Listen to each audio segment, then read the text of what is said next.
I'm Andrew Baskand, Managing Director at Harbour Asset Management, and with me today is Hamish Pepper, Harbour's economist and strategist. Hamish, some interest rates have already gone negative in New Zealand.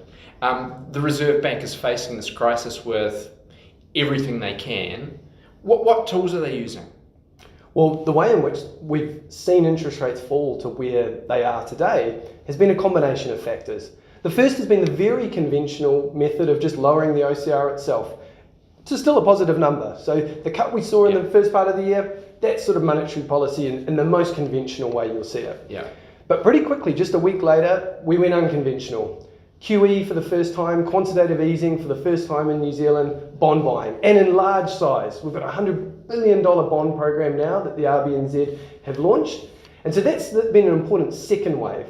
And then the third wave, which is something yet to come, but markets are anticipating and pricing, is that the OCR might be taken further lower into negative territory, and that might be coupled with a funding for lending scheme. Yeah.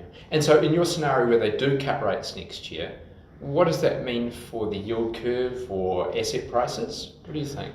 I think for the yield curve in particular, it's somewhat complicated because if what we're seeing is a reduction in interest rates by the RBNZ in response to what's a very poor economic outlook, then that could mean the whole term structure of interest rate falls, and indeed maybe we even see some flattening of that, which is capturing that more sort of negative economic outlook. Yeah.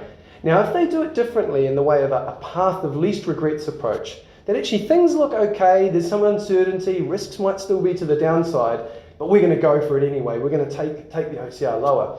That can actually be something which supports at least eventually some steepening in the curve, that the market buys into this idea of the RBNZ doing this to ensure recovery occurring. Well, my view would be if that plays out, if the economic recovery continues to splutter forward and we don't get really high peaky unemployment, but the Reserve Bank's still there, they cut maybe to a negative rate, then I actually think asset prices will continue to do okay in that environment. I think so too. I think that's the perfect combination in some ways, particularly for equity markets and for the property market probably too. In the case of bonds, I think some of the longer dated fixed income instruments may be under some pressure in that scenario. But generally speaking, it's a state of the world that we would probably quite like to be in.